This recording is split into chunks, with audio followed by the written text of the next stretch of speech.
Hi, in this video I will show you how to log in on the Snapchat without the verification code. So if you don't have access to your phone number and you still want to recover your Snapchat account, you can simply follow this procedure. So first of all, you have to open your email, any email services you are using, and you have to go to the Compose, and in the Compose you have to write the sport at snapchat.com. Once you will do it, now in the subject you have to enter the login issue, and here you have to write, hi Snapchat team,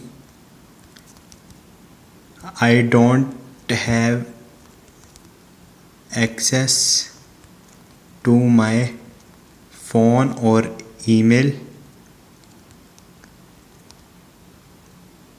I forgot my credentials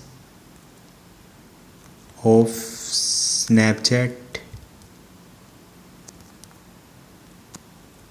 I just remember username, something like this, and help me to resolve this issue. Thank you. And after that, send this email to Snapchat and they will respond you as soon as possible. Hope this video will helpful for you. See you next time. Thank